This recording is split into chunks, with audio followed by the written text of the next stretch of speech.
أبدا لن نحيد، أبدا لن نحيد، أبدا لن نحيد عن خطى الإيمان. دربنا درب قويم، دربنا درب قويم بالهدى القرآني. أبدا لن نحيد. الله الله الله الله الله الله الله الله الله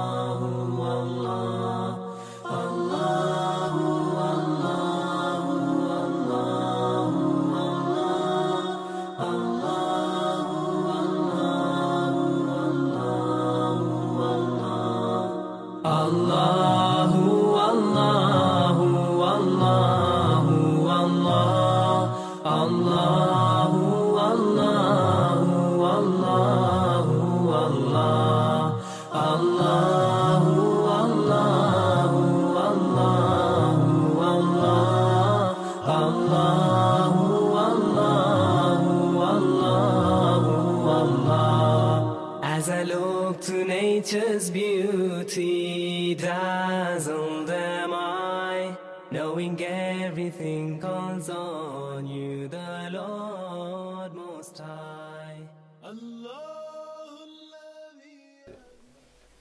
Et pourquoi Yusuf alayhi salam n'a pas montré son identité immédiatement à son frère, à ses frères dès qu'ils étaient venus? Alors la réponse des ulama, c'est que si Yusuf alayhi salam n'a pas montré son identité, c'est que Allah lui a dit de faire comme ça. Effectivement, ça vient d'Allah. Comme on voit, quand Yusuf alayhi salam a mis la coupe du roi dans le sac de son frère, et puis ils sont partis, et puis les employés sont venus dire: hey, vous, la caravane, venez, vous avez volé. Ils sont venus, ils ont dit: mais qu'est-ce qu'il y a? Ils ont dit: la coupe du roi a disparu. Celui qui a la prise, il va payer une amende d'un chargement de bête. Ils ont commencé à dire: comment vous pouvez nous accuser? Nous sommes des gens de bonne famille, jamais on fait ça. Hein? Ils ont dit: bah, et si c'est chez vous, on fait quoi? Et ils disent: chez nous, celui qui vole, il est pris comme esclave. Nous, on ne va pas se contenter d'une amende et puis après il va recommencer et recommencer. Non. Donc si vous voyez que nous, on est des hommes libres, ça veut dire que jamais de notre vie on a volé. Voilà, la fierté. Donc Yusuf alayhi salam a cherché dans les sacs jusqu'à la sortie du sac de son frère. Et Allah dit: Kadhalika kidna li Yusuf. Ainsi nous avons comploté, manigancé pour Yusuf alayhi salam. Ainsi Allah a fait. Ma kana liya'khudha akhahu fi din al-malik. Il n'était pas possible qu'il prenne son frère dans la religion du roi. Dans la loi d'Égypte, il n'y avait aucune disposition qui permette de prendre quelqu'un comme esclave. Ça n'existe même pas. Donc il n'y avait aucun moyen. Il fallait que eux ils parlent de leur fierté et qu'ils parlent de leur loi de chez eux et que ça s'applique comme ça. Voilà. Et donc c'est Allah qui a fait, parce que Yusuf n'aurait pas pu penser que voilà, on va les provoquer un peu, ça va les faire parler, et puis finalement on va prendre leur loi. C'est Allah qui a fait. Donc effectivement c'est Allah qui a fait que ça se passe comme ça. Mais la question reste la même. Pourquoi est-ce qu'Allah a fait ça comme ça? Hein? Pourquoi est-ce qu'Allah n'a pas dit à Yusuf alayhi salam de se montrer directement à ses frères? Alors, et tout ça c'était une éducation pour ses frères. Alors, l'explication, quand on fait un péché, soit Allah nous veut du bien, soit Allah nous veut du mal. Si Allah veut du bien à la personne, Allah va faire en sorte de lui enlever le péché avant sa mort. Et si Allah veut du mal à la personne, Allah va le laisser avec son péché jusqu'à ce qu'il meure et qu'il le paye le jour dernier. Maintenant, pour enlever le péché dans le dunya, il y a deux possibilités. Soit la personne se repent, le péché est effacé, ou sinon, il va être puni. Il va souffrir jusqu'à enlever le péché. Hein?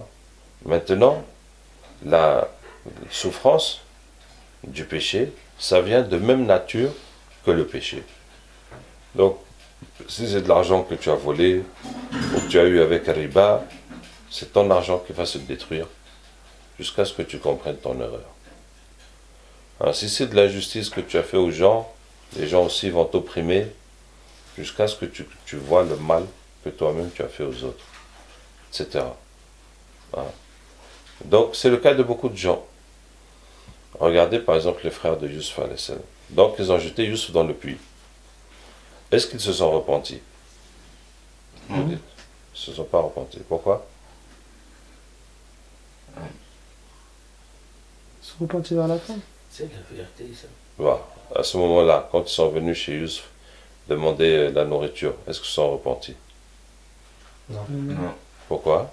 Parce que là, ils ne savaient pas que c'est son frère. Non, mais est-ce qu'ils se sont repentis de l'avoir jeté dans le puits? Non. Qui montre qu'ils se sont repentis. Moi j'ai le souvenir, c'était à la fin Non, non, quand étaient ils l'ont pas vu, après ils repentis. lui ont demandé pardon. Ils n'étaient pas repentis.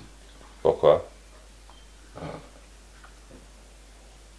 Il y Ben, avait toujours le côté qu'ils ne s'attendaient pas que ce soit Youssouf qui soit la tête de tout le monde aussi. oui, bon, ça, ils ne savaient pas du tout qu'est-ce que Yusuf est devenu. Mais pourquoi ils ne sont pas repentis? Qu'est-ce qui montre qu'ils ne sont pas repentis? Peut-être qu'ils ont Parce menti. qu'à la fin, Hein? Peut-être qu'ils ont menti à leur père. Ils ont menti. Et ils continuent de mentir à leur père. Parce qu'ils ont été Ils prouvés. continuent de dire à leur père que Yusuf, le loup l'a mangé, arrête de nous parler de Yusuf. Alors, les conditions du repentir, c'est 3 ou 4. D'abord, arrêter. Est-ce qu'ils ont arrêté? Non. Comment non? Ah, on les a arrêtés. Bah, ils ils ont- ont pas. Ils ont arrêté. Ah, ils ont Continue pas à jeter les enfants dans le Ouais, puits quand ouais. même. Hein? Ils ont continué à mentir. Même quand ils ont programmé de jeter Yusuf dans le puits, ils ont dit Yakhlu lakum wajhu abikum wa takunu min ba'dihi qawman salihin. Hein? Comme ça, votre père va se libérer pour vous et après vous serez pieux.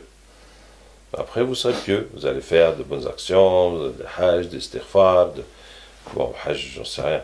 Mais en tout cas, des jeûnes, tout ça. Voilà. C'est pas vous allez être des bandits professionnels.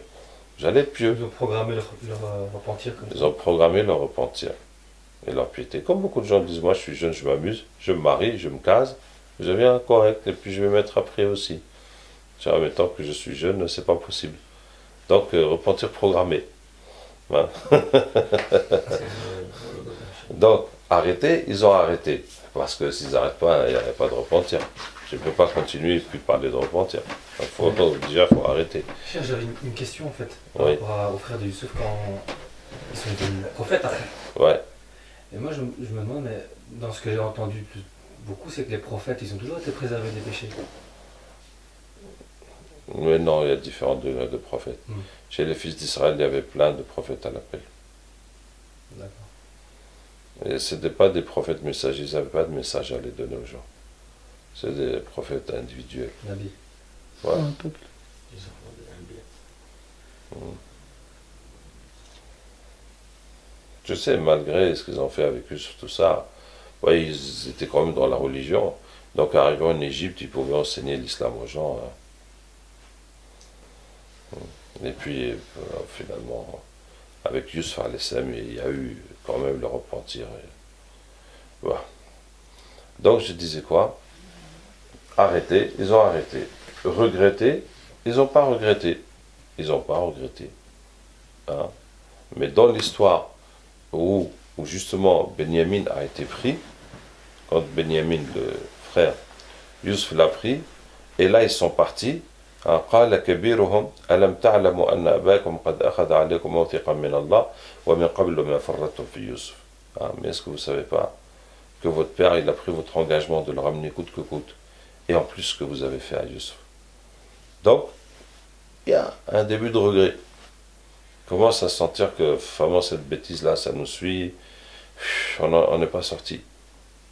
Hein, qu'il y a des mauvaises conséquences. Il y a un début de regret. On n'est pas encore. Donc, le regret. Troisièmement, décider de ne pas recommencer. Ben, effectivement, ils ont décidé de ne pas recommencer, il n'y a pas de problème. Hein? Mais la quatrième condition du repentir, réparer le mal. Réparer le mal qu'on a fait, si c'est un mal qu'on a fait aux gens. Donc le mal pour Yusuf, là, c'est impossible parce qu'ils n'ont aucune idée où est-ce qu'il peut être. Donc d'aller le trouver comme esclave et de le racheter pour le libérer, c'était pas possible. Mais au moins, ils pouvaient demander pardon à leur père, puisque lui aussi il est victime dans l'histoire. Mais non, ils n'ont pas demandé victime, ils ont continué à cacher. Donc c'est pour ça qu'ils ne sont pas repentis, mais traduis-lui quand même. Donc ils ne sont pas repentis. Vous voyez? Comme je vous dis, comme par exemple beaucoup de gens qui disent je suis jeune, je m'amuse, quand je me marie, je vais me caser, ou bien quelqu'un par exemple qui a vendu la drogue, et puis il a pris de l'argent pour faire un restaurant, et puis voilà, c'est fini. Maintenant il fait restaurant. Ah, mais c'est quand même l'argent de la drogue qui lui a permis d'ouvrir son restaurant. Comment il va se repentir? Voilà, c'est pas pareil, hein, parce que quand on a pris de l'argent haram, si c'est de l'argent qu'on a pris à quelqu'un, il faut lui rendre. Mais si c'est de l'argent qu'on a eu en vendant l'alcool ou en vendant la drogue, donc ça appartient à personne, on n'a pas pris ça à personne, on se repent, c'est tout. Mais on garde l'argent. On n'est pas obligé de se débarrasser de l'argent. Mais il faut juste se repentir. Mais là, comme ça a été programmé, je prends l'argent, puis je... Hein? D'accord? Donc qu'est-ce qui va se passer? Prenons parce que quand on fait dawa aux jeunes, c'est un cas qu'on rencontre beaucoup, qui dit je suis jeune, je m'amuse, après je vais me marier, je vais me caser, et puis voilà. Hein?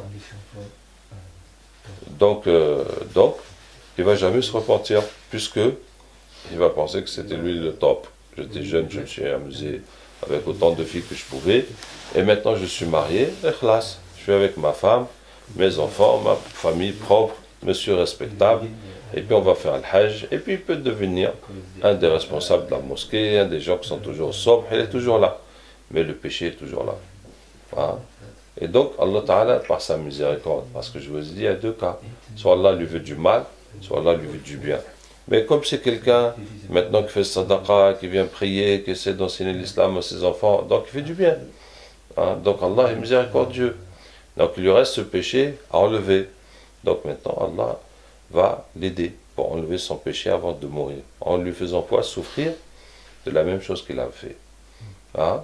Donc il va voir la débauche chez ses enfants, chez sa femme, chez ses proches, jusqu'à ce que vraiment ça va lui faire blanchir les cheveux. Hein? Ça va lui faire blanchir les cheveux. Subhanallah, sa fille a fait un tel scandale qu'il a honte de venir prier à la mosquée. Hein? Tu vois? Et s'il attrape le garçon, il dit mais comment tu fais ça? Je lui dis mais on est jeune, on s'amuse. Ah, exactement les mots que lui il disait quand il était jeune. Hein? Là il s'aperçoit que le gars c'est lui-même en plus jeune qu'il est en train de faire avec ses filles. Et que lui quand il faisait ça avec les filles des gens, c'était trop top.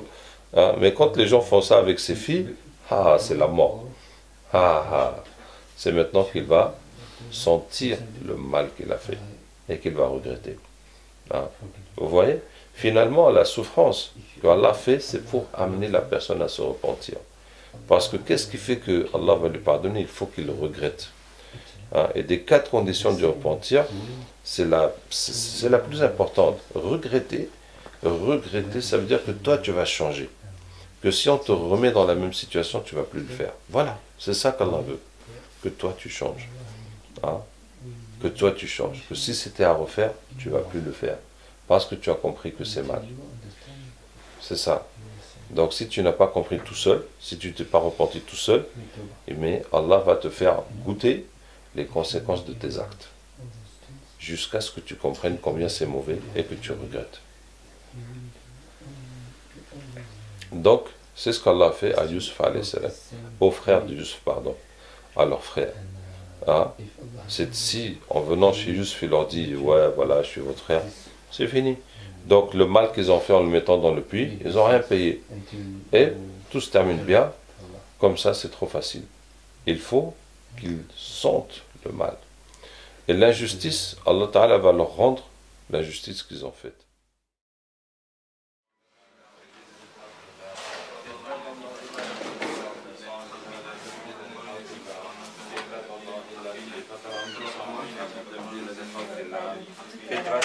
التي فطر الناس عليها لا تبديل لخلق الله فطرة الله التي فطر الناس عليها لا تبديل لخلق الله فطرة الله التي فطر الناس عليها لا تبديل لخلق الله فطرة الله التي فطر الناس عليها لا تبديل لخلق الله فطرة الله التي فطر الناس عليها لا تبديل لخلق الله. Ne sont pas passés. Moi, je suis que lire.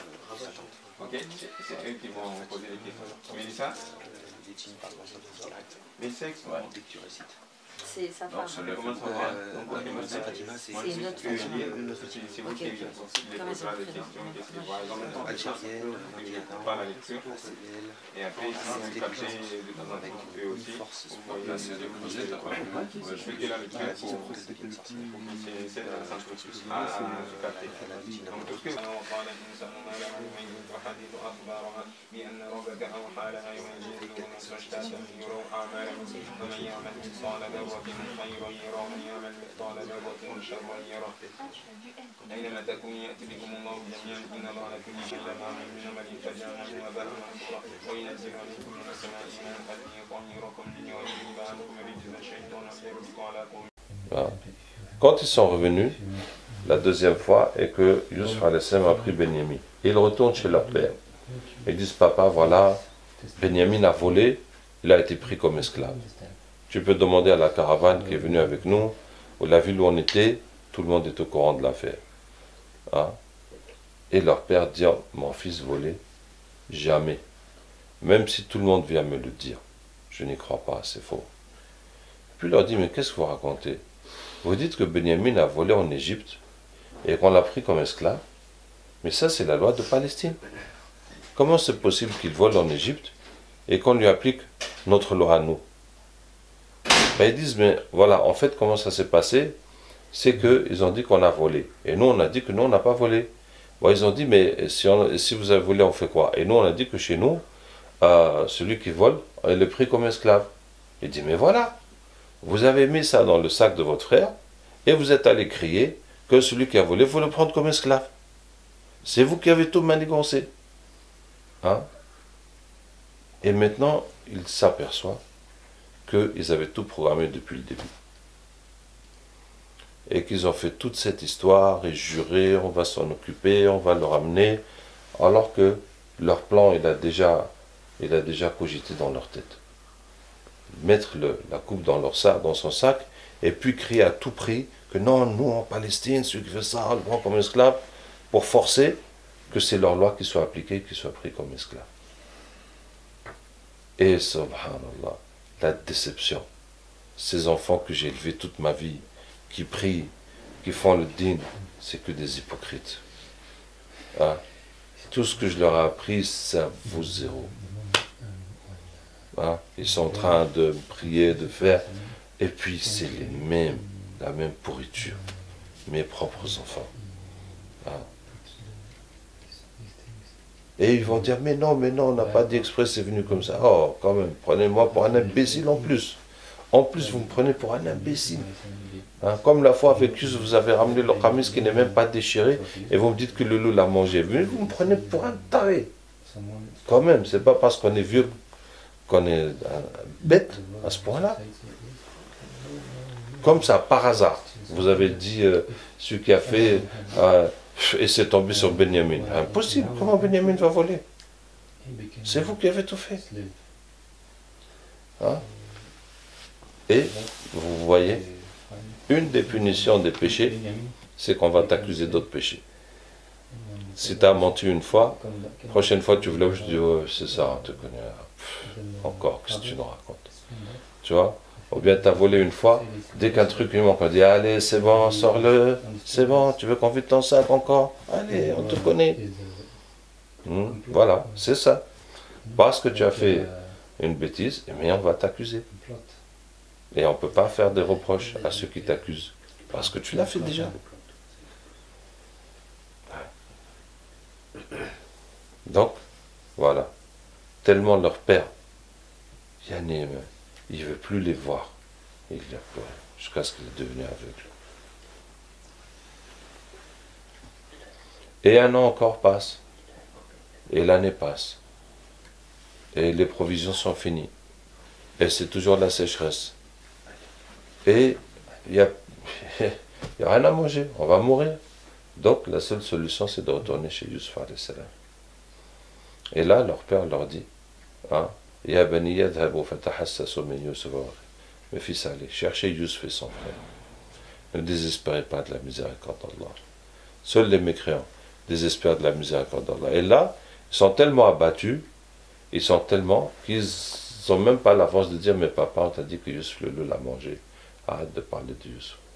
Ils n'ont même plus le courage. Ils disent, oui, on y va. Ils disent, oui, on y va. Hein?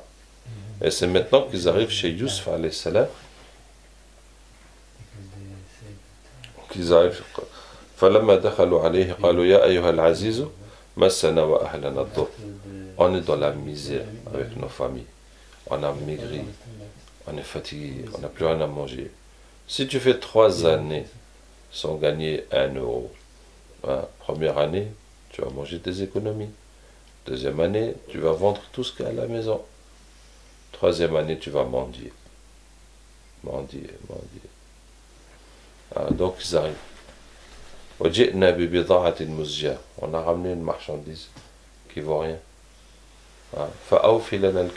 Donne-nous à manger. Fais-nous cadeau de notre frère. Cadeau de votre frère. Tahchmouch. Vous n'avez pas honte. Parce que, regardez la situation. En Égypte, tout le monde a cotisé. Tout le pays a travaillé. On a mis de côté. Arrivé la sécheresse, on a donné à tout le monde. Mais les Palestiniens, eux, ils n'ont pas cotisé. Ils ne sont pas dedans. N'est-ce pas? Ils n'ont rien à voir avec cet argent-là, ce bien-là. Mais quand même, parce qu'ils n'ont pas de solution, et parce qu'eux aussi ils vont mourir, que Yusuf leur donne. Et puis il leur donne gratuitement aussi. Il ne leur fait pas payer. Mais parce qu'ils ne peuvent pas payer. Qui peut payer? Tu gagnes rien et tu vas payer à manger pendant 7 années? C'est pas possible. De toute façon, c'est pas possible. Et puis, il n'a pas besoin de l'argent. Hein? Donc, il leur donne, même eux, ils leur donnent gratuitement. Donc, ils ont pris le manger gratuitement, et puis ils reviennent l'année suivante, ils prennent le manger gratuitement et ils volent. Et ces gens-là, ils n'ont pas honte. Voilà, on leur donne à manger pour qu'ils ne meurent pas de faim. Pour qu'ils ne meurent pas de faim, pour les sauver. Comme ça, par humanisme. Pour ne pas les laisser crever. Et puis ils volent. Et donc maintenant ils reviennent la 3e année et ils veulent manger. Et puis ils veulent qu'on leur rende leur frère qui a été pris parce qu'il est un voleur. Ah, du culot quand même. T'as pas honte. Déjà tu viens comme un mendiant. Donc tu as intérêt à te faire petit. Hein? Mais en plus tu as volé. Et maintenant tu veux qu'on enlève cette punition du vol et qu'on te redonne comme si c'est rien passé. Hein? C'est comme ça. Hein? Mais en même temps, quoi? En même temps, ils supplient. Et puis, si on ne leur donne pas, ils vont mourir de faim. Donc, ils sont en train de pleurer devant Yusuf alayhi salam. Hein? Imagine-toi, quelqu'un comme ça, qui a été méchant avec toi, mais il vient te supplier parce qu'il n'a aucune solution. Et il revient chez toi, sachant qu'il a fait des bêtises, et puis il te supplie. Et toi, tu le regardes, mais t'as pas honte. Tu viens encore me demander. Hein? Et lui, mais il est coincé, mais il pleure. Il attend que tu aies pitié de lui. Et plus toi, tu prends ton temps de regarder, il fait que pleurer. C'est comme ça, Yusuf les regarde. Et puis il leur dit, vous voyez ce que vous avez fait à Yusuf et son frère en étant ignorant. Ça veut dire que là où vous êtes arrivé, votre état dans lequel vous êtes, c'est le résultat de vos actions. Voilà où vos actions vous ont mené. Toute votre méchanceté, votre jalousie, votre, votre égoïsme, hein, voilà où ça vous a mené. Voilà votre méchanceté, toutes vos mauvaises actions, voilà où ça vous a mené. Hein, regarde, voilà, comme vous êtes maintenant. Il dit quoi? Qu'est-ce qu'il raconte? De quoi il parle? Et regarde, hein? C'est toi Yusuf? Il dit oui, c'est moi Yusuf. Et voilà mon frère. Il n'est pas esclave. Et c'est là. Tallahi laqad atharaka Allahu alayha wa in kunna la khatin. Ils disent vraiment, Allah t'a préféré. Et nous étions dans le tort. Voilà. Ça, c'est vos actions où ça vous a mené. Et moi, c'est mes actions où ça m'a mené. Et Yusuf leur dit, قال أن يوسف هذا أخي إنه من يتقي ويصبر فإن الله لا يضيع أجر المحسنين. Celui qui est pieux et qui patiente, Allah ne perd pas la récompense des bienfaisants. Voici la voie de la réussite, c'est la piété. Et dans la piété, tu as des épreuves. Dans les épreuves, il faut être patient. Il faut rester dans la piété. Et Allah Ta'ala, il ne va pas perdre.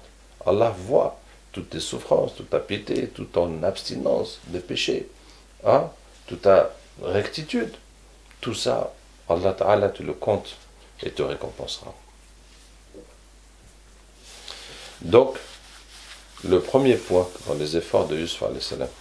Donc les efforts et les qualités de Yusuf alayhi salam, en fait, elles sont toutes pour la da'wah. Bon, nous, quand on comprend, on sait qu'un musulman, un croyant, doit être un da'i. C'est pas dissociable.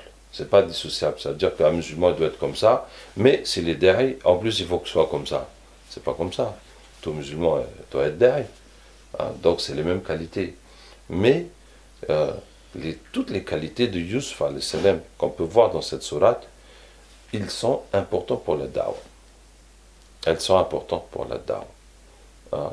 Et cette première qualité, c'est cette certitude que la réussite est dans la religion. Hein, que la réussite est dans la religion. Ça veut dire quoi? Beaucoup de musulmans pensent que la religion c'est pour gagner le paradis. Mais pour s'en sortir dans cette vie, il faut se débrouiller.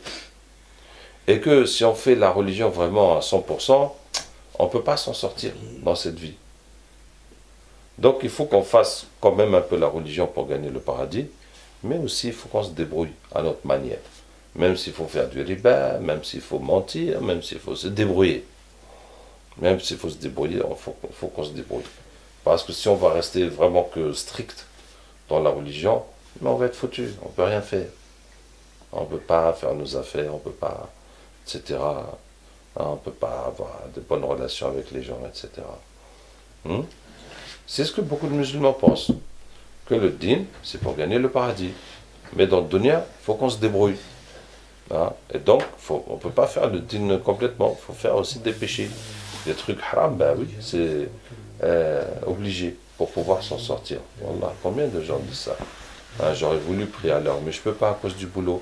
Hein, j'aurais voulu faire ça, mais je ne peux pas. Je ne peux pas. Si je vais faire le din complètement, mais mon boulot va être foutu. Je ne peux plus payer mon loyer. Comment je vais mes enfants? Mais je vais être foutu. Voilà. Si j'obéis à Allah vraiment strictement, mais il sera foutu. Donc il faut quand même, il ne faut pas exagérer. Un chouïa pour Allah et puis un chouïa pour moi. Hein? Donc je disais quoi? La première certitude que le da'i doit avoir, c'est que le succès est dans la religion.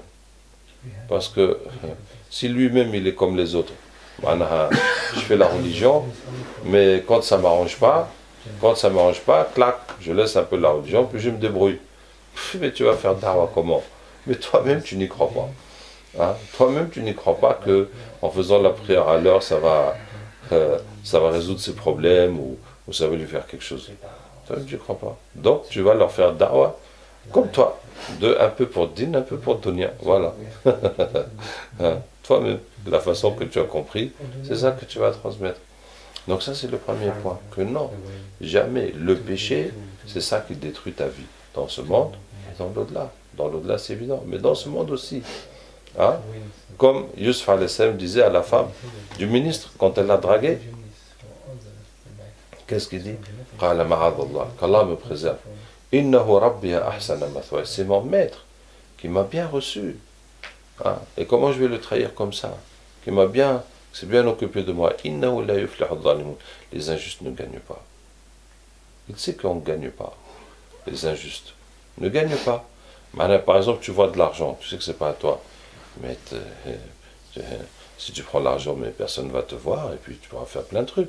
Mais si tu as la conviction que l'injustice, tu ne vas jamais gagner, ça veut dire qu'il va t'arriver des problèmes. Hein, tu peux prendre l'argent et puis après tu as un accident, ou tu tombes malade, ou on te vole, et tu vas perdre plus. C'est comme ça. Donc ça sert à rien. Avoir cette conviction que l'injustice, le mal, le péché, ça ne te fait jamais gagner. Jamais tu vas gagner avec. D'accord? Donc, ça c'est un premier point du dernier, première qualité du dernier, de Yusuf alayhi salam. Cette certitude que la réussite est dans la foi. Innahu, regardez comme il dit, man yattaqi wa yasbir. Celui qui est pieux et qui patiente. Parce que la piété, ça ne te donne pas tout de suite. Ça ne te donne pas comme ça tout de suite la réussite, le bonheur, le travail, la femme, nanani, nanana. Non, ça va te donner les épreuves en fait. Mais dans les épreuves, il faut être patient et puis persévérer dans la piété. Là, tout ce que tu es là, tu souffres, tu es célibataire, tu ne fais pas les péchés, ou bien tu es marié, mais ta femme te casse les pieds. Ça, c'est ça. Kamiabi. Donc, qu'est-ce que je disais? Tout ce que tu souffres. Tu as envie de voler, de prendre l'argent facile, mais tu ne prends pas. Allah voit toute cette souffrance et que tu patientes et tu pries et tu es tenté et tu résistes. Mais Allah voit, mais tout ça c'est comptabilisé. Mais toi tu ne vois pas combien ça fait de hasanat. Ça fait des hasanat, mais ça fait des bonus chez Allah pour accepter tes doigts, pour te... Eh oui. Il faut que je vous parle un peu des conséquences des bonnes actions. Beaucoup de gens pensent que les bonnes actions, ça donne des hasanat. C'est ça, les bonnes actions, ça donne des hasanat. Tu as un compte de hasanat et aussi de sayyat, de péché. Mais ce que beaucoup de gens ne savent pas, c'est que les bonnes actions te donnent plein d'autres choses. Il y a des bonnes actions, Allah peut te récompenser, de te faciliter de faire d'autres bonnes actions que tu ne pouvais pas. وَالَّذِينَ اهْتَدَوْا زَادَهُمْ هُدًى. Allah dit, ceux qui se guident, on les augmente de guider. Toi, tu vas faire une bonne action, et grâce à cette bonne action, Allah te permet de faire une autre bonne action que tu ne pouvais pas faire, que tu n'avais pas la force, la foi, ou tu ne connaissais pas, tu n'avais pas l'occasion de la faire. Non? Et aussi, grâce aux bonnes actions, Allah te fait éviter des péchés que tu aurais commis si tu n'avais pas fait cette bonne action-là. Comme pour Yusuf alayhi salam, كذلك لنصرف عنه السوء والفحشاء إنه من عبادنا المخلصين. Ainsi, nous éloignons de lui le mal et la turpitude, car il était de nos serviteurs sincères. Parce que tu as fait des efforts, le jour que tu vas faiblir et que tu es dans la tentation, que tu n'arrives plus, Allah va te sortir de là, sans ta volonté. Allah va te sortir de là pour te préserver. Mais il ne faut pas abuser de ça, dire bon j'y vais, puis si Allah veut, il va me sortir, sinon il va me laisser là-bas. Non, ça, on ne joue pas avec ça. Mais quand même, voilà, Allah t'a sauvé. Là où d'autres sont tombés. Alif Lam Ra, tilka ayatul kitabil mubin. إنا أنزلناه قرآنا عربيا لعلكم تعقلون نحن نقص عليك أحسن القصص بما أوحينا إليك هذا القرآن وإن كنت من قبله